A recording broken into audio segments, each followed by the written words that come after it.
ನಮಸ್ಕಾರ ಕರ್ನಾಟಕ, ಎಲ್ಲರೂ ಹೆಂಗಿದ್ದೀರಿ? ಸ್ವಲ್ಪ ದಿನ ಆಯ್ತು ರೀ, ಸ್ವಲ್ಪ ಬ್ಯುಸಿ. ಹಿಂಗೆ ನಮ್ದು ಒಂದಷ್ಟು ಕೆಲಸಗಳು, ಓಡಾಟ. ಬೆಂಗಳೂರು ಮೈಸೂರು ನಿಮ್ಗೆ ಗೊತ್ತಲ್ಲ, ದಿನ ಒಂದು 500 ಕಿಲೋಮೀಟರ್ ಓಡಾಡ್ತೀನಿ ನಾನು. ಏನು ಈಸಿ ಏನಿಲ್ಲ ನಮ್ಮ ಕೆಲಸಗಳು. ತುಂಬ ಕಡೆಗೆ ಓಡಾಡೋದಿರುತ್ತೆ, ಒಂದಷ್ಟು ಮೀಟಿಂಗ್ಸ್ ಇರುತ್ತೆ. ಸೊ ಅದನ್ನ ಹೇಳ್ಕೊಳ್ಳಿಕ್ಕಾಗಲ್ಲ ಕೆಲವು ಕಡೆಗೆ. ಬಟ್ ಎನಿವೆ, ಕೆಲವು ವಂಡರ್ಫುಲ್ ಪ್ರೋಗ್ರೆಸ್ ನಡೀತಾ ಇದೆ ನಮ್ಮಲ್ಲಿ. ಒಂದು ಒಳ್ಳೆ ವಿಚಾರಗಳು ನಡೀತಾ ಇದೆ. ಈಗ 25ನೇ ತಾರೀಕು ಅಂದ್ರೆ ನಾಳಿದ್ದು, ಅಪ್ಕಮಿಂಗ್ ಇನ್ನೊಂದು 2-3 ದಿನ ಇದೆ, ಟೆಡೆಕ್ಸ್ ಟಾಕ್ 2ನೇದು ನಂದು. ಸೊ ಮೊಹಾಲಿಗೆ ಹೋಗ್ತಾ ಇದ್ದೀನಿ, ಚಂಡೀಗಢ. ಅಲ್ಲಿ ಕರೆದಿದ್ದಾರೆ, CGC ಯೂನಿವರ್ಸಿಟಿ ಅಂತ, ಡಾಕ್ಟರ್ ಗುರು ಅಂತ ಹೇಳಿ. ಸೊ ಭಾಳ ಪರಿಚಿತರು, ಭಾಳ ಕಲ್ತ್ಕೊಂಡಿದ್ದಾರೆ, ತಿಳಿದಿದ್ದಾರೆ ನಮ್ಮ ಕರ್ನಾಟಕದವರು. ಸೊ ನಮ್ಮ ಒಂದು ಕರ್ನಾಟಕದ ಒಂದು ಏನು ಹೇಳ್ತೀರಾ, ಒಂದು ಪ್ರೈಡ್. ನಾವು ಪಂಜಾಬ್ನಲ್ಲೂ ಹರಡಕ್ಕೆ ಹೊರಟಿದ್ದೀವಿ ಇವತ್ತು. ನನಗೆ ಕೇಳಿದ್ರು, ಆಲ್ಮೋಸ್ಟ್ ಒಂದು 7 ಜನ ಸ್ಪೀಕರ್ಸ್ ಕರ್ನಾಟಕದಿಂದಾನೇ ಒಂದು ವ್ಯವಸ್ಥೆ ಮಾಡಿದ್ದೀವಿ. ಸೊ ಒಂದು 7 ಜನ ಸ್ಪೀಕರ್ಸ್ ನಾವೆಲ್ಲ ಒಂದೇ ಫ್ಲೈಟ್ನಲ್ಲಿ ಹೋಗ್ತಾ ಇದ್ದೀವಿ. So it's is very good actually. So ನಮ್ಮ ಕರ್ನಾಟಕ ಅತ್ಯಂತ ಎತ್ತರಕ್ಕೆ ಬೆಳೀತಾ ಇದೆ ಅನ್ನೋದೊಂದು ಖುಷಿ ನನಗೆ. ಯಾಕಂದರೆ ಎಷ್ಟೋ ಜನ ಗೊತ್ತಿರಲಿಲ್ಲ, ಈ ಸಮಾಜಕ್ಕೆ ಪರಿಚಯ ಮಾಡಿಸ್ಬೇಕು, ಮತ್ತು ಅವರ ಒಂದು ಕೆಪಬಿಲಿಟೀಸ್ನ ಹೊರಗೆ ತರಬೇಕು. ಜೊತೆಗೆ ನಂದು ಒಂದಷ್ಟು ಇನ್ಫಾರ್ಮೇಷನ್, ಎಷ್ಟೋ ಅಗಾಢವಾಗಿರ್ತಕ್ಕಂಥ ಇನ್ಫಾರ್ಮೇಷನ್ನು ಅದು ಜನರಿಗೆ ಗೊತ್ತಿಲ್ಲ. ಅದನ್ನು ನಾವು ಇವತ್ತು ಕೆಲಸ ಮಾಡಿ ತೆಗಿತಾ ಇದ್ದೀವಿ. ಸೊ ಅವಾಗ ಈ ಟೆಡೆಕ್ಸ್ ಟಾಕ್ ಮತ್ತು ಇನ್ನೆಲ್ಲೋ ಒಂದಷ್ಟು ಡಿಸ್ಕಷನ್ಸು, ಮತ್ತು ಇನ್ನೆಲ್ಲೋ ನಾವು ಹೋದಾಗ ಕಾಲೇಜುಗಳಲ್ಲಿ, ಇಲ್ಲ ಯೂನಿವರ್ಸಿಟೀಸಲ್ಲಿ, ಇನ್ನೆಲ್ಲ ಯಾವುದೋ ಒಂದು ಇಂಪಾರ್ಟೆಂಟ್ ಟೆಲಿವಿಷನ್ ಶೋಸ್ನಲ್ಲಿ ಇಲ್ಲಿ ಹೊರಗೆ ಬರುತ್ತೆ ಹೊರತು ನಾರ್ಮಲ್ ಆಗಿ ನಾನು ಅದನ್ನ ಒಂದು ಇನ್ಸ್ಪಿರೇಷನ್ ತಗೊಂಡು ನಾನು ನಿಮಗೆ ಬರ್ತಾ ಇಲ್ಲ ಇವತ್ತು. ಯಾಕಂದ್ರೆ ನಾನಿನ್ನೂ ಆ ಎತ್ತರಕ್ಕೆ ಬೆಳೆದಿಲ್ಲ ಅಂತ ನನ್ನ ಪ್ರಕಾರ.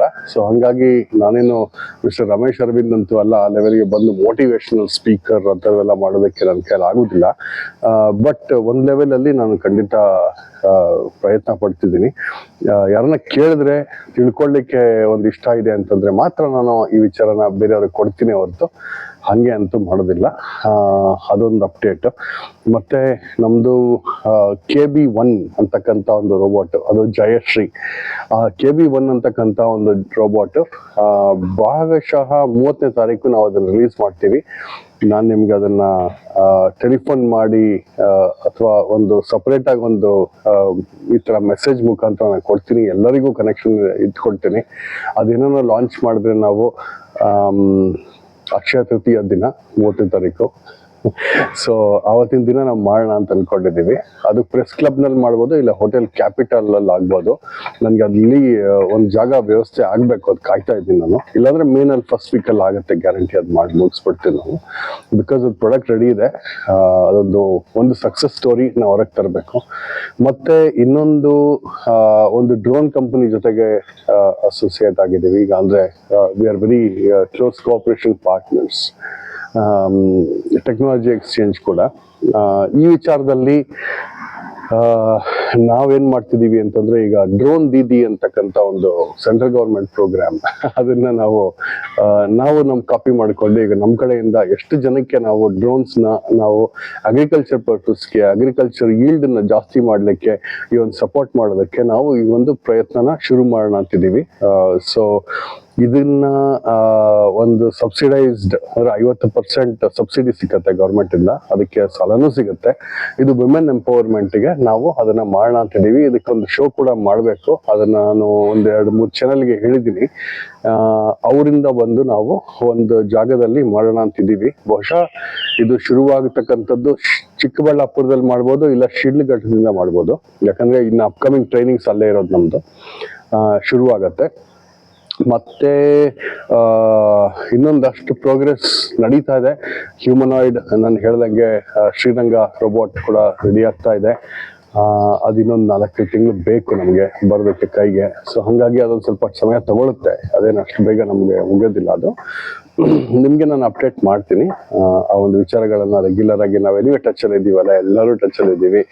ನಿಮ್ಮ ಒಂದು ಸಪೋರ್ಟ್ ಒಂದು ಉತ್ತೇಜನ ನನಗೆ ಏನ್ ಬರ್ತಾ ಇದೆ ಹಿಂದ್ಗಡೆಯಿಂದ ಪವರ್, ಅದು ತುಂಬಾ ಒಳ್ಳೇದಿದೆ. ತುಂಬಾ ಧನ್ಯವಾದ ಎಲ್ರಿಗೂ, ಇಡೀ ಕರ್ನಾಟಕಕ್ಕೆ ಅನಂತ ಧನ್ಯವಾದ. ಯಾಕಂದ್ರೆ ನಾನು ಈ ಕನ್ನಡ ಲ್ಯಾಂಗ್ವೇಜ್ ಬಿಟ್ಟು ನಾನು ಇಂಗ್ಲಿಷ್ ಲ್ಯಾಂಗ್ವೇಜ್ ತೊಂದರೆ ಹೋಗೋದಾಗಿತ್ತು. ಅದಲ್ದಿರ ನನಗೆ ಜರ್ಮನ್ ಬರುತ್ತೆ ಫ್ಲೂಯೆಂಟ್ ಆಗಿ, ಫ್ರೆಂಚ್ ಬರುತ್ತೆ, ತಮಿಳು ಬರುತ್ತೆ, ತೆಲುಗು ಬರುತ್ತೆ, ಹಿಂದಿ ಬರುತ್ತೆ, ಪಂಜಾಬಿನೂ ಬರುತ್ತೆ. ಸೊ ನಾನು ಮಾತಾಡ್ಬೋದಾಗಿತ್ತು ಕೂತ್ಕೊಂಡು, ಆದ್ರೆ ಅದನ್ನೆಲ್ಲ ಏನು ಮಾಡ್ತಾ ಇಲ್ಲ. ಯಾವ್ಯಾವ್ದೋ ಚಾನೆಲ್ಗಳಲ್ಲಿ ಏನೋ ಮಾಡ್ಕೊಂಡು ಕೂತ್ಕೊಳಕ್ಕೆ ನನಗೆ ಅದೆಲ್ಲ ಪೇಷನ್ಸ್ ಇಲ್ಲ. ಬಟ್ ನನಗೆ ನನ್ನ ರಾಜ್ಯ, ನನ್ನ ಜನ, ನಮ್ಮವರು ಮೊದಲು ಚೇಂಜಸ್ ಕಾಣ್ಬೇಕಂತಕ್ಕಂಥದ್ದು. ಯಾಕಂದ್ರೆ ನಾನು ಬಂದಿರೋದು ನನ್ನ ಮನೆಗೆ ಇಲ್ಲಿ, ಅದು ಮೊದಲು ಹೇಳ್ತೀನಿ. ಅದು ಇವಾಗ ಟೆಡೆಕ್ಸ್ ಟಾಕ್ ಅಲ್ಲಿ ಬಹಳಷ್ಟು ವಿಚಾರಗಳಿದೆ, ಅದನ್ನ ಹೇಳೋಣ ಅಂತ ಅನ್ಕೊಂಡೆ. ಆದ್ರೆ ಅದು ಎಲ್ಲವೂ ಬೇಡ, ಒಂದು ಕೆಲವನ್ನ ಇವತ್ತು ಒಂದು ಸಣ್ಣದಾಗಿ ನಿಮ್ ಮುಂದೆ ಒಂದು ಟಾಪಿಕ್ ನ ಟಚ್ ಮಾಡಿ ಹೋಗೋಣ ಅಂತ. ಇದರಲ್ಲಿ ಜನರಲೈಸೇಷನ್ಸ್ ಮತ್ತೆ ನಿಮ್ಮೆಲ್ಲರಿಗೂ ಒಂದು ರಿಕ್ವೆಸ್ಟ್ ಇದೆ ಇವತ್ತು. ಜನರಲೈಸೇಷನ್ಸ್, ಒಪಿನಿಯನ್ಸ್ ಮತ್ತೆ ಬೇರೆಯವ್ರಿಗೆ ಯಾರು ಅನ್ಸುತ್ತೆ ಆ ಒಂದು ಇನ್ಫ್ಲೂಯೆನ್ಸಸ್ ನ ತಗೊಂಬಂದು ಯಾವಾಗ್ಲೂ ನನ್ನ ಮೇಲೆ ಹಾಕ್ತಾ ಇದ್ರು. ನೀವು ಹಿಂಗಿರ್ಬೇಡಿ, ನೀವು ಹಂಗಿರ್ಬೇಡಿ, ನೀವು ಈ ತರ ಸರಿಯಾಗಿ ಕಾಣಲ್ಲ, ನೀವು ಹಂಗಿದ್ರೆ ಚಂದ. ಹೌದು, ಇರೋದಕ್ಕಿಷ್ಟ. ಆದ್ರೆ ಕೆಲವು ನಾವೇನ್ ಮಾಡಿರ್ತೀವಿ ಅಂತಂದ್ರೆ, ಈ ಒಂದು ಡ್ರೀಮ್ಸ್ ಏನಿರುತ್ತೆ, ಡ್ರೀಮ್ಸ್ ಅಂತಂದ್ರೆ ಬರೀ ಕೂತ್ಕೊಂಡು ಡೇ ಡ್ರೀಮ್ ಮಾಡೋದಿಲ್ಲ. ಡೇ ಡ್ರೀಮ್ ಮಾಡೋದಕ್ಕಿಂತ ಅದನ್ನ ಕಾರ್ಯಗತವಾಗಿ ತರ್ತಕ್ಕಂಥದ್ದು ಇನ್ನೊಂದು ಬಹಳ ಇಂಪಾರ್ಟೆಂಟ್ ಸಬ್ಜೆಕ್ಟ್ ಆಗುತ್ತೆ ನಮಗೆ.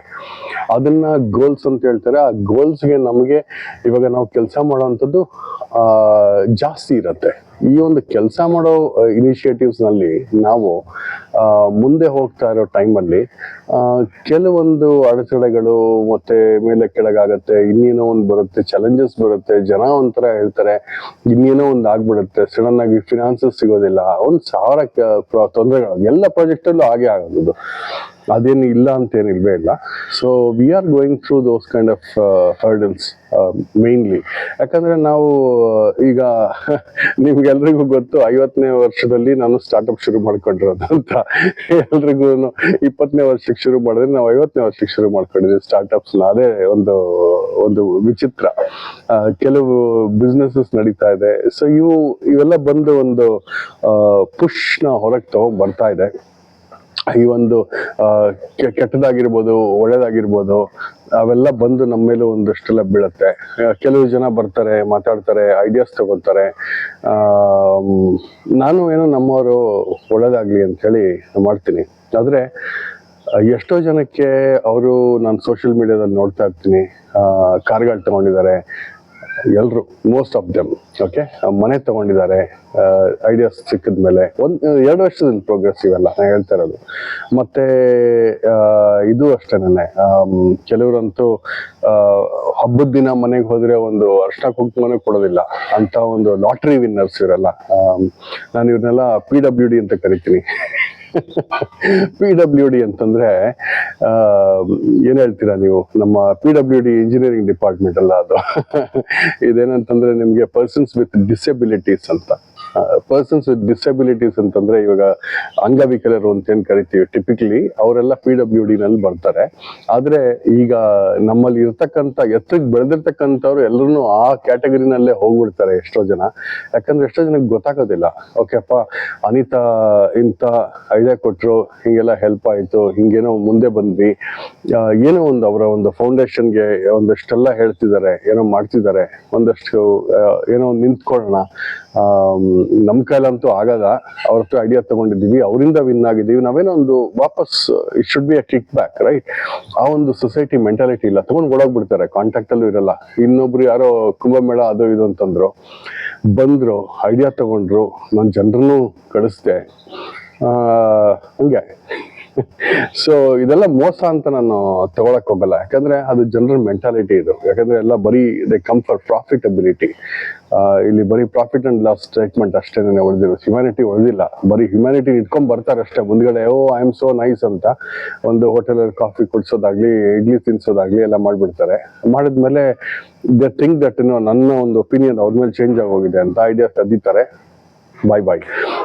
ಈ ತರ ಒಂದಷ್ಟೆಲ್ಲ ಇರುತ್ತೆ. ಇದೆಲ್ಲ ಹ್ಯುಮ್ಯಾನಿಟಿ ಅಂತ ನಾವು ಕರೀಲಿಕ್ಕೆ ಆಗೋದಿಲ್ಲ. ಇವೆಲ್ಲವನ್ನು ಇಟ್ಕೊಂಡು ನಾವು ಒಂದಷ್ಟು ಚೇಂಜ್ ಮಾಡಬೇಕು ಅನ್ನೋದೊಂದು ಇನಿಷಿಯೇಟಿವ್. ನಿಮಗೆಲ್ಲ ಗೊತ್ತಿರೋ ಹಂಗೆ ಮೈ ಬಡಿ ಇಸ್ ರೋಬೋಟ್ ಅದು ರಿಲೀಸ್ ಆಗಬೇಕು. ನನಗೆ ಇನ್ವೆಸ್ಟ್ರು ಸುಮ್ಮನೆ ಹಿಂದೆ ಮುಂದೆ ಓಡಾಡಿಸ್ತಾ ಇದ್ದಾರೆ, ಅವ್ರು ಯಾವಾಗ ಬರ್ತಾರೋ ಅವ್ರು ನಂಬಲ್ವಂತೆ. ಆ ಥರ ಏನೋ ಒಂದಷ್ಟೆಲ್ಲ ಮಾತುಗಳು ನಡೀತಾ ಇದೆ. But anyway we are discussing with some more serious people because I don't want jokers in my life. ಅದೊಂದು ವಿಚಾರ. ಎರಡನೇ ವಿಚಾರ ಬಂದು ನಿಮ್ಗೆಲ್ರಿಗೂ ಗೊತ್ತಿರೋ KB1 ರಿಲೀಸ್ ಮಾಡ್ತಾ ಇದ್ದೇವೆ ನಾವು. ಆಲ್ರೆಡಿ ಇದು ಮುಂದೆ ಬಂದಿದೆ. ನನ್ನ ಅಕ್ಕ ಅದನ್ನು ಸಪೋರ್ಟ್ ಮಾಡಿದವರಿಗೆ ದೊಡ್ಡ ನಮಸ್ಕಾರ. ಅದೊಂದು ವಿಚಾರ ಬರ್ತಾ ಇದೆ ನಮಗೆ. ಇನ್ನೊಂದು ಶ್ರೀರಂಗ ರೋಬೋಟ್ ಅದು ಬರುತ್ತೆ. ಮತ್ತೆ ಈ ಕುರುಡರು ಅವರು ವಾಕ್ ಮಾಡಲಿಕ್ಕೆ ಒಳ್ಳೇದಾಗ್ಲಿ ಅಂತ ಹೇಳಿ ಅದು ಒಂದು ವ್ಯವಸ್ಥೆ ಮಾಡಿದ್ದೀವಿ. ಅವ್ರಿಗೂ ನಡೆಸೋದಕ್ಕೆ ಯಾವ ಥರ ಡಿಸ್ಟರ್ಬೆನ್ಸಸ್ಸು ಆಗದಿರ ಅವರು ನಡ್ಕೊಂಡು ಓಡಾಡಬೇಕು, ಹಿಂಗಿರ್ಬೇಕು ಅಂತ ಹೇಳಿ ಅವರು ರೆಗ್ಯುಲರ್ ಲೈಫ್ ಸ್ಟೈಲ್ ತಗೊಂಡ್ಬರೋದಕ್ಕೆ ಎಷ್ಟೋ ವಿಚಾರಗಳು, ಇದು ಒಂದು ಅಂತಲ್ಲ ಎಷ್ಟೋ ವಿಚಾರಗಳು, ಯಾವುದೋ ಒಂದು ಅನಿಮಲ್ ರಿಲೇಟೆಡ್ ಟಾಪಿಕ್ ಆಗಿರ್ಬೋದು ಅಥವಾ ಹ್ಯೂಮನ್ ರಿಲೇಟೆಡ್ ಟಾಪಿಕ್ ಆಗಿರ್ಬೋದು, ಇದೆಲ್ಲನೂ ವ್ಯವಸ್ಥೆ ಮಾಡ್ತಾ ಬರ್ತಾ ಇದ್ದೀವಿ. ಈಗಿದೆಲ್ಲ ಹೆಂಗ್ರಿ ಅನಿತಾ ಅವರೇ, ಇದೆಲ್ಲ ಹೆಂಗ್ರಿ ಸಾಧ್ಯ ನಿಮಗೆ ಇಷ್ಟೊಂದೆಲ್ಲ ಕೂತ್ಕೊಂಡು ಮಾಡ್ತೀರಾ? ಹೌದು, ಯಾಕಂತಂದ್ರೆ ನಮಗೆ disappointments are every minute every second. ನಿಮಗೆ ನಾರ್ಮಲ್ ಪರ್ಸನಿಗೆ ಬರ್ತಕ್ಕಂಥ ಡಿಸಪಾಯಿಂಟ್ಮೆಂಟ್ಸ್ ಕಮ್ಮಿ. ನಮ್ಗೇನಾಗುತ್ತೆ ಅಂದ್ರೆ ಮಲ್ಟಿಪ್ಲೈಡ್ ಬೈ 1000x. ಓಕೆ, ಅದೇನಾಗುತ್ತೆ ಅಂತಂದ್ರೆ ನಮ್ಮಲ್ಲಿ ಬರ್ತಕ್ಕಂಥದ್ದು ಎವ್ರಿ ಮಿನಿಟ್ ಎಲ್ಲ ಜನ ಡಿಸಪಾಯಿಂಟ್ಮೆಂಟ್, ನಮ್ಗೆ ಎಲ್ಲ ಕಡೆ ರಿಜೆಕ್ಷನ್ಸ್, ಎಲ್ಲ ಕಡೆಗೆ ಪ್ರಾಬ್ಲಮ್ಸ್. ಯಾಕಂದ್ರೆ ನಾರ್ಮಲ್ ಪೀಪಲ್ ಅಲ್ಲ ಅಂತ ಅವ್ರಿಗೆ, ಅದೊಂದೇ ಡಿಸ್ಕ್ರಿಮಿನೇಷನ್. ನನ್ಗೆ ಹೇಳಿದ್ನಲ್ಲ, ಈ ಮೋಸ ಮಾಡಿ ನಮ್ಮ ಮೇಲೆ ನಿಂತ್ಕೊಂಡು ನಮ್ಮ ಹತ್ರನೇ ಕದ್ದುಬಿಟ್ಟು ಓಡೋಗುವಂತ ಜನಗಳು ಒಂದಿದ್ದು ಇರುವಾಗ ಇವ್ರೇನ್ ಮಾಡ್ತಾರೆ ಅಂತಂದ್ರೆ ಇವ್ರು ಇದೇ ತರನೇ ರಿಜೆಕ್ಟ್ ಮಾಡ್ತಾರೆ ಪಾಪ. ಫಿಯರ್ ಫ್ಲೈಟ್ ಅಂಡ್ ಫೈಟ್ ಅಂತ ಇದೆಯಲ್ಲ ಮೆಕ್ಯಾನಿಸಮ್, ಅದನ್ನ ಮಾಮೂಲಿ, ಅದು ಹ್ಯೂಮನ್ ಟೆಂಡೆನ್ಸಿ, ಅದು ಅದೇ ತರ ಬಿಹೇವಿಯರ್ ಬರ್ತಕ್ಕಂಥದ್ದು. ಸೊ ಹಿಂಗ್ ಮಾಡಿದಾಗ ಏನಾಗುತ್ತೆ, ನಮ್ಗೆ ತುಂಬಾ ದೊಡ್ಡ ಹೆವಿ ಹಾರ್ಟ್, ಸಂಜೆ ಹೊತ್ತಿಗೆ ಹೆವಿ ಹಾರ್ಟ್. ಅದನ್ನ ನಾವೇನ್ ಮಾಡ್ಬೇಕು ಅಂತಂದ್ರೆ, ನಾನೇನ್ ಮಾಡ್ತಾ ಇದ್ದೀನಿ ಅಂತ ನಿಮಗೆ ಹೇಳ್ತೀನಿ. ಯಾಕಂದ್ರೆ ನೀವು ಎಷ್ಟೋ ಜನ ಒಂದು ಸಜೆಷನ್ಸ್ ಕೊಡ್ತಾರೆ, ನೀವು ಹಿಂಗೆ ಇರಬೇಕು, ನೀವು ಇಷ್ಟೊತ್ತಿಗೆ ಮನೆಗೆ ಬರಬೇಕು, ಇಷ್ಟೊತ್ತಿಗೆ ನೀವು ಹಿಂಗೆ ಮಾಡಿರ್ಬೇಕು, ಇಂಥದ್ದೇ ಊಟ ಮಾಡಬೇಕು, ನೀವು ಹಿಂಗೆ ಇರಬೇಕು. ಆಯ್ತು, ಸಂತೋಷ, ನನಗೂ ಸಂತೋಷನೇ. ಅಂಥ ದಿನ ಬಂದಿಲ್ಲ ಇನ್ನ. ಅದೊಂದು ವಿಚಾರ ನಾನು ಎಲ್ರಿಗೂ ಹೇಳಲಿಕ್ಕೆ ಇಷ್ಟಪಡ್ತೀನಿ. ಸೆಕೆಂಡ್ ಥಿಂಗ್ ಇಸ್ ಸಜೆಷನ್ ನನಗೆ ಬಹಳ ಸಂತೋಷ, ಯಾಕಂದ್ರೆ ನನಗೆ ಇವತ್ತು ಜನ ಇದ್ದಾರೆ, ಅದು ನನಗೆ ಬಹಳಷ್ಟು ಖುಷಿ ಆಗ್ತಾ ಇದೆ. ಮೂರನೇ ವಿಚಾರ ಬಂದು, ಎಸ್, ನಾವು ಮಾಡ್ಬೇಕಂತ ಕೆಲಸ ಬಹಳಷ್ಟು ಬಾಕಿ ಇದೆ, ಆದ್ರೆ ಇವತ್ತದು ನಾನು ಇಂಪ್ಲಿಮೆಂಟ್ ಮಾಡ್ಲಿಕ್ಕೆ ನನಗೆ ಮುಂದೆ ಹೋಗೋದಕ್ಕೆ ಸಾಧ್ಯ ಇಲ್ಲ. ಇದನ್ನೆಲ್ಲ ಇಟ್ಕೊಂಡು ಅದೇನಾಗುತ್ತೆ, ನನಗೆ ಟ್ರಾಮಾ ಕ್ರಿಯೇಟ್ ಆಗ್ತಾ ಇರುತ್ತೆ. ಎವ್ರಿ ಮಿನಿಟ್ ಟ್ರಾಮಾ ಆ್ಯಡ್ ಆಗ್ತಾನೆ ಇರುತ್ತೆ. ಆ ಟ್ರಾಮಾ ಆ್ಯಡ್ ಆದಾಗ ಏನಾಗುತ್ತೆ ಅಂತಂದ್ರೆ, ನನಗೆ ಲೋನ್ಲಿನೆಸ್ ಅನ್ನೋದೊಂದು ಮುಂಚೆಯಿಂದ ಫೀಲ್ ಆಗ್ತಾ ಇತ್ತು. ಸೊ ಈ ಲೋನ್ಲಿನೆಸ್ ಅಂದ್ರೆ ಏನ್ ಹೇಳ್ತೀರಾ ಹೇಳಿ, ಒಬ್ಬರೇ ಒಂದ್ ಕಡೆಗೆ ಇದ್ಬಿಡೋದು. ಅಂದ್ರೆ ನನಗೆ ಬೇಜಾರಾಯ್ತು, ಡಿಪ್ರೆಷನ್ ಇಂದ ನಾನು ಕೂತಿದ್ದೀನಿ. ಇದೊಂದು ಸಣ್ಣ ವಿಚಾರ, ಇದು ಬಹಳ ಇಂಪಾರ್ಟೆಂಟ್ ಆಗುತ್ತೆ ಟಾಪಿಕ್ ಕಲೀಲಿಕ್ಕೆ. ಇದು ಏನಾಗುತ್ತೆ ಅಂದ್ರೆ, ಡಿಪ್ರೆಷನ್ ಇರುವಾಗ ನಾನು ಆ ಡಿಪ್ರೆಷನ್ ಇದ್ದು ನನಗೆ ಒಂದಿನ, ಇಲ್ಲ ನಾನು ಹಿಂಗೇನೋ ಮಾಡಿ ಹೊರಗೆ ಬರ್ಬೇಕು, ನಾನು ಹಿಂಗ್ ಮಾಡ್ಬೇಕು, ಹಂಗ್ ಮಾಡ್ಬೇಕು ಯೋಚನೆ ಮಾಡ್ತಾ ಇದ್ದೆ. ನನ್ಗೆ ಸಡನ್ ಆಗಿ ಅನ್ನಿಸ್ತು ಒಂದಿನ, ಇದು ಈ ತರ ಎಲ್ಲ ಪ್ಲಾನ್ ಮಾಡ್ಕೋತಾ ಇದ್ದೀನಲ್ಲ, ಏನಿದು, ಇದು power of being alone. Alone ಅಂತಂದ್ರೆ ನಿಮ್ಮನ್ನ ನೀವೇ ಈ ಸೊಸೈಟಿಯಿಂದ ಸೆಗ್ರಿಗೇಟ್ ಮಾಡ್ಕೊಂಡು ಒಂದ್ ಕಡೆ ಇರ್ತಕ್ಕಂಥದ್ದು. Power of loneliness is different, ಇದು power of being alone is different. ಗೊತ್ತಾಗ್ತದೆ ಅಲ್ಲ? ಸೊ ಈ ಒಂದು ವಿಚಾರನ ನನಗೆ ಅರ್ಥ ಆಗಿದ್ದು. So I started to practise ಈ ಅಲೋನ್ ಬರ್ತಕ್ಕಂಥದ್ದು, ನಾನು ಒಂದು ಸಪ್ರೇಟ್ ಆಗಿ ಇರ್ತಕ್ಕಂಥದ್ದು. ಅದು ನನಗೆ ಒಂದು ಚಾಯ್ಸ್ ಆಯ್ತು ಹೋಗ್ತಾ ದಾರಿನಲ್ಲಿ. ನಾನು ಏನ್ ಮಾಡ್ಬೇಕು, ಏನಿಲ್ಲ, ಆ ಒಂದು ಪ್ರಾಕ್ಟೀಸಸ್ನ ಶುರು ಮಾಡ್ಕೊಂಡೆ. ಆಮೇಲೆ ನಾನು ಒಂದು ಡಿಸಿಷನ್ ತಗೊಂಡೆ, ನಾನು ಯಾರಿಗೂ ಬಗ್ಗಲ್ಲ, ಯಾವ ಒಂದು ವಿಚಾರಗಳು ನನಗೆ ತಗಲ್ಬಾರ್ದು. ತಗಲ್ದಷ್ಟು ನನಗೆ ಒಂದು ಎಮೋಷನಲ್ ಅಟ್ಯಾಚ್ಮೆಂಟ್ ಬರುತ್ತೆ, ಆ ಬಾಂಡೇಜ್ಗಳು ಕ್ರಿಯೇಟ್ ಆಗ್ತಾ ಇದೆ. ಸೊ ಇದು ತುಂಬಾ ಕಷ್ಟ. ಯಾಕಂದ್ರೆ ನಾನು ನಿಮ್ಗೆಲ್ರಿಗೂ ಎಲ್ಲಾ ವಿಡಿಯೋದಲ್ಲೂ ನಿಮಗೆ ಗೊತ್ತು, ನಾನು ನನ್ನ ಹೆಂಡತಿ ಮಗು ಅಂತ ಹೇಳ್ತಾನೆ ಇರ್ತೀನಿ. ಯಾಕಂದ್ರೆ ಎವ್ರಿ ಬ್ರೆತ್ ಅಲ್ಲಿ ಇದ್ರು, 23 ವರ್ಷ ಎವ್ರಿ ಬ್ರೆತ್, ಎವ್ರಿ ಆಕ್ಟಿವಿಟಿನಲ್ಲಿ ಅವರಿದ್ರು.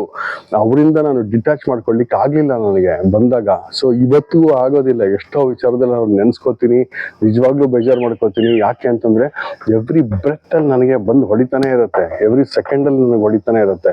ಸೊ ಇಲ್ಲಿಂದ ಎಮೋಷನಲ್ ಡಿಟ್ಯಾಚ್ಮೆಂಟ್ ಹೆಂಗೆ, ಇದು ತುಂಬ ಕಷ್ಟ. ಎಮೋಷನಲ್ ಡಿಟ್ಯಾಚ್ಮೆಂಟ್ ಮಾಡುವಂಥದ್ದನ್ನ ನಾವು ಪ್ರಾಕ್ಟೀಸ್ ಮಾಡ್ಕೋಬೇಕಾಗತ್ತೆ. ಪವರ್ ಆಫ್ ಬೀಯಿಂಗ್ ಅಲೋನ್ ಅದನ್ನ ನಾವು ಪ್ರಾಕ್ಟೀಸ್ ಮಾಡ್ಕೋಬೇಕಾಗತ್ತೆ. ಇದನ್ನೆಲ್ಲ ಮಾಡ್ಕೊಂಡಾಗ ಏನಾಗುತ್ತೆ, ನಮ್ಮ ಒಂದು ಗೋಲ್, ನಮ್ಮ ಒಂದು ಧ್ಯೇಯ ಏನಿದೆ ಇದ್ರ ಬಗ್ಗೆ ನಾವು ಕೆಲಸ ಮಾಡ್ಕೊಂಡು ಮುಂದೆ ಹೋಗೋದಕ್ಕೆ ನಮಗೆ ಸಾಧ್ಯ. ಇದು ಸ್ನೇಹಿತರೆ, ಇದು ನನಗೆ ಒಂದು ಸಣ್ಣ ಫೈಂಡಿಂಗ್. ನಾನು ಹೆಂಗೆ ಪವರ್ಫುಲ್ ಆಗಿ ಮುಂದೆ ಬರ್ತಾ ಇದ್ದೀನಿ ಅಂತಕ್ಕಂಥದ್ದು ಯಾರು ಹೇಳಲ್ಲ. ಯಾಕಂತಂದ್ರೆ ನಮ್ಮವರು ಅನ್ನೋಂಥರ ಒಂದು ಫೀಲಿಂಗ್ ಯಾರಿಗೂ ಇರೋದಿಲ್ಲ. ನಾನು ಹಾಗಾಗಿ ನಿಮಗೆ ಈ ಒಂದು ವಿಚಾರನ ತಂದು ಮುಟ್ಟಿಸ್ತಾ ಇದ್ದೀನಿ. ನಿಮಗೆ power of being alone, use it in a proper way. Knowledge ಬೆಳೆಸ್ಕೊಳ್ಳಿ, ಆದಷ್ಟು ಓದಿ, ಮತ್ತು ಇನ್ನೊಂದಷ್ಟು ಡೆವಲಪ್ಮೆಂಟ್ಸ್ ತಗೊಂಡು ಬನ್ನಿ. ಇದು ಈ ವಿಚಾರ ನಾನೇ ಮಾಡ್ತಾ ಇದ್ದೀನಿ. ಅದನ್ನ ನಾನು ನನ್ನ ಲೈಫ್ ವಿಚಾರನ ನಾನು ನಿಮ್ಗೆ ಹೇಳ್ತಾ ಇದ್ದೀನಿ ಅಷ್ಟೇ ಹೊರತು ಬೇರೆ ಇನ್ನೇನು ಒಂದು ಡಿರೆಕ್ಷನಲ್ ಟಾಪಿಕ್ಸ್ ನಿಮ್ಗೆ ಯಾರಿಗೂ ಕೊಡ್ತಾ ಇಲ್ಲ. ಯಾಕಂದ್ರೆ ಎಷ್ಟೋ ಜನ ಸ್ಟೂಡೆಂಟ್ಸು ಕಳೆದೋಗಿರ್ತಾರೆ, ಒದ್ದಾಡ್ತಾ ಇರ್ತಾರೆ, ಫಿನಾನ್ಷಿಯಲ್ ಡಿಫಿಕಲ್ಟೀಸ್ ಇರುತ್ತೆ, ಮನೇಲಿ ಏನೋ ಒಂದು ಡ್ರಾಮಾ ಆಗ್ತಾ ಇರುತ್ತೆ, ಇನ್ನೇನೋ ಒಂದು ನಡೀತಾ ಇರುತ್ತೆ. ನೀವೇನೋ ಸಾಧಿಸ್ಬೇಕು ಅಂತಂದ್ರೆ ಮೋಸ್ಟ್ ಆಫ್ ಇಟ್ ನೀವು ಎಮೋಷನಲ್ ಡಿಟ್ಯಾಚ್ಮೆಂಟ್ ನೀವು ತರಲೇಬೇಕಾಗತ್ತೆ. ಇವತ್ತಿನ ದಿನ ಆ ಎಮೋಷನಲ್ ಡಿಟ್ಯಾಚ್ಮೆಂಟ್ ಬರೋವರೆಗೂ ಬಹಳ ಕಷ್ಟ ಆಗುತ್ತೆ ಲೈಫಲ್ಲಿ. ಈಗ ಗಂಡ ಹೆಂಡತಿ ಆಗಿರ್ಬೋದು, ಅಥವಾ ಮಗ ಆಗಿರ್ಬೋದು, ಮಗಳಾಗಿರ್ಬೋದು, ಮೊಮ್ಮಗು ಆಗಿರ್ಬೋದು, ಇನ್ನೆಲ್ಲೋ ಇರ್ಬೋದು. ಸೊ ಈ ಒಂದು ಡಿಟ್ಯಾಚ್ಮೆಂಟ್ಸ್ ಆರ್ ವೆರಿ ಎಸೆನ್ಷಿಯಲ್ ನಿಮ್ಮ ಒಂದು ಹೈಯರ್ ಸೆಲ್ಫ್ನ ರಿಯಲೈಸ್ ಮಾಡ್ಕೊಳ್ಳಿಕ್ಕೆ. ಇದು ನಿಮಗೆ ಮೊದಲು ನಾನು ಮತ್ತೆ ಇನ್ನೊಂದಷ್ಟು ಡೆಪ್ತಲ್ಲಿ ಹೋದಾಗ, ಒಂದಷ್ಟು ವಿಚಾರಗಳು ತಿಳ್ಕೊಂಡಾಗ, ನಮ್ಮ ಒಂದು ಸನಾತನ ಧರ್ಮದಲ್ಲೂ ಈ ಥರ ಒಂದು ಪ್ರಾಕ್ಟೀಸಸ್ನ, ಪಾಲಿಸೀಸ್ ಎಲ್ಲ, ಒಂದಷ್ಟೆಲ್ಲ ಐಡಿಯಾಲಜೀಸ್ ಎಲ್ಲ ಇತ್ತು, ಕೆಲವು ಟಾಪಿಕ್ಸ್ ಎಲ್ಲ ಬಂತು. ಮತ್ತೆ ಅದು ಕರೆಕ್ಟಾ ತಪ್ಪಾ, ಅದು ಸರಿನಾ, ನಾವು ಧರ್ಮದ ಮುಖಾಂತರ ಮಾಡ್ತಾ ಇದ್ದೀವಾ, ಅದು ಬೇರೆ ವಿಚಾರ. ಯಾಕಂದ್ರೆ ಅದನ್ನ ನಾವೇನು ಇವಾಗ ಸದ್ಯಕ್ಕೆ ಅದ್ರ ಬಗ್ಗೆ ನಾವು ಮಾಡೋಕ್ಕಾಗಲ್ಲ. ಯಾಕಂದ್ರೆ ಫಸ್ಟ್ ನಾವು ಸರ್ವೈವ್ ಆದ್ರೆ ಬೇರೆಯವ್ರಿಗೆ ನಾವು ಹೆಲ್ಪ್ ಮಾಡ್ಬೋದು. ನಾವೇ ನಿಂತಿಲ್ಲ ಅಂತಂದ್ರೆ ಬೇರೆಯವ್ರಿಗೆ ಹೆಲ್ಪ್ ಮಾಡ್ಲಿಕ್ಕಾಗತ್ತೆ ಅಲ್ವಾ? ಕರೆಕ್ಟ್ ಅಲ್ವಾ? ಸೊ ಈ ಒಂದು ಸಣ್ಣ ಒಂದು ಟಾಪಿಕ್ ಮುಖಾಂತರ ಇದೊಂದು ನನ್ನ ಒಂದು ಅಪ್ಡೇಟ್ನ ನಾನು ನಿಮಗೆ ಕೊಡ್ತಾ ಇದ್ದೀನಿ. ಸೊ ಮಿಕ್ಕಿದ್ದನ್ನ ನಿಮಗೆ ಬಿಟ್ಟಿದ್ದು, ನಿಮ್ಗೆ ಏನು ಅನ್ಸುತ್ತೆ ಅನ್ನೋದನ್ನು ದಯವಿಟ್ಟು ಕಮೆಂಟ್ ಮಾಡಿ. ಯಾಕೆಂತಂದ್ರೆ ಅನಿತಾ ಅವರೇ, ನೀವು ಹಿಂಗಿದ್ದೀರಾ, ನೀವು ಹಂಗಿದ್ದೀರಾ, ಸಂತೋಷ. ಆದರೆ ದಯವಿಟ್ಟು ನಾವು ಅರ್ಥ ಮಾಡ್ಕೊಳ್ಳಿ, ನಾನಿರ್ತಕ್ಕಂಥದ್ದು 80 ವರ್ಷದ ಅಪ್ಪ ಅಮ್ಮನ ಮನೆಯಲ್ಲಿ. ಅವ್ರ ಹಂಗಲ್ಲಿ ಇವತ್ತು ಬದುಕ್ತಾ ಇದ್ದೀನಿ. 100 ರೂಪಾಯಿ ಕೊಡ್ತಾರ್ರಿ ನನಗೆ ದಿನಕ್ಕೆ. ನಾನು ಇನ್ ಕೇಸ್ ನನಗೆ ದುಡ್ಡಿಲ್ಲ ಅಂತಂದ್ರೆ 100 ರೂಪೀಸ್ ಕೊಡ್ತಾ ಇದ್ರು. ಆ 100 ರೂಪೀಸ್ ಇಟ್ಕೊಂಡೆ ನಾನು ಈ ಲೆವೆಲ್ಗೆ ಬಂದಿದ್ದೀನಿ ಅಂತಂದ್ರೆ ಇದು ನಿಜವಾಗಿರ್ತಕ್ಕಂಥ ಒಂದು ಸಾಧನೆ. 1 ರೂಪಾಯಿ ಯಾರ ಹತ್ರ ಕೇಳಿಲ್ಲ ನಾನು ಇನ್ನೂ ಭಿಕ್ಷೆ ಬೇಡವ್ರಿಗೆ ಅಪೋಸ್ ಮಾಡ್ತಾ ಇದ್ದೀನಿ. ದಯವಿಟ್ಟು ಅರ್ಥ ಮಾಡ್ಕೊಳ್ಳಿ. ಈ ಒಂದು ವಿಚಾರಗಳೆಲ್ಲ ನಮ್ಗೆ ಯಾವ ಸ್ಕೂಲಲ್ಲೂ ಹೇಳ್ಕೊಡಲ್ಲ, ಜೀವನ ಪಾಠ ಕಲಿಸ್ತಾ ಇದೆ. ಆ ಪಾಠನ ನಾನು ನಿಮ್ಮ ಹತ್ರ ಶೇರ್ ಮಾಡ್ತಾ ಇದ್ದೀನಿ ಹೊರತು ನಾನು ಯಾವ ಸೆಲೆಬ್ರಿಟಿನೂ ಇಲ್ಲ, ನಾನು ಯಾವ ಒಂದು ಡೆವಲಪ್ಮೆಂಟ್ಗೂ ಇಲ್ಲ. ನನಗೆ ಇಲ್ಲಿ ಏನಾಗುತ್ತೆ, ನಾನು ಯಾರಿಗಾನ ಏನಾರ ಹೇಳ್ಕೊಡ್ಬೇಕಾ, ಏನಾರ ಟೀಚ್ ಮಾಡ್ಬೇಕಾ, ಅವ್ರನ್ನ ನಾನು ಮೇಲೆತ್ಕೊಳ್ಳಿಕ್ಕೆ ನನ್ನ ಜೊತೆಗೆ ಸಾಧ್ಯ ಆಗ್ತಾ ಇದೆಯಾ, ಅದನ್ನ ನಾನು ಕೆಲಸ ಮಾಡ್ತಾ ಇದ್ದೀನಿ. ಯಾಕ್ರಿ ಇವಾಗ ವಿಚಾರ ನೀವು ಚೆನ್ನಾಗಿರೋ ಟೈಮಲ್ಲಿ ಇದನ್ನೆಲ್ಲ ಮಾಡಿರ್ಲಿಲ್ಲ, ಇವಾಗ ಯಾಕ್ರಿ ಬಂದು ಹೇಳ್ತಾ ಇದ್ದೀರಾ? ಮಹಾಸ್ವಾಮಿ, ನಾನು ಹೇಳೋದ್ ಕೇಳಿಸ್ಕೊಳ್ಳಿ, ಇದೊಂದು ಬಹಳ ಇಂಪಾರ್ಟೆಂಟ್ ಕ್ವೆಶ್ಚನ್ ಆಗೋಗಿತ್ತು. ಎಷ್ಟೋ ಜನ ಬಂದು ಕೇಳಿದ್ರು, ಏನ್ರಿ ಅಷ್ಟೆಲ್ಲ ದುಡ್ಡು ಇಟ್ಕೊಂಡಿದ್ರಿ, ಏನೂ ಮಾಡಲಿಲ್ಲ, ಇವಾಗ ಬಂದು ಶುರು ಮಾಡಿದ್ರಿ, ಹೆಂಡತಿ ಮಗು ಅಂತ ಓಡಾಡಿದ್ರಿ. ಹೌದು, ಆ ಟೈಮಲ್ಲಿ ಹಂಗಾಗಿತ್ತು. ನಾನು ಒಂದ್ಸಲ ಹೋದೆ, ಯಾವಾಗ ವಾರ್ ಶುರುವಾಯ್ತಲ್ಲ, ಯುಕ್ರೇನ್ ಮತ್ತೆ ರಷ್ಯಾದ್ದು ಆ ಉಕ್ರೇನ್ ಬಾರ್ಡರ್ಗೆ ಹೋದೆ. ನಮ್ಮವ್ರನ್ನ ನೋಡಿದೆ ನಾನು. ಅಲ್ಲಿ ಏನು ಕಷ್ಟ ಅನ್ನೋದು ಗೊತ್ತಿತ್ತು. ಎಷ್ಟೋ ಮಿಲಿಯನ್ಸ್ ಅಂಡ್ ಮಿಲಿಯನ್ಸ್ ಇಟ್ಕೊಂಡು ಬಂದ್ರು.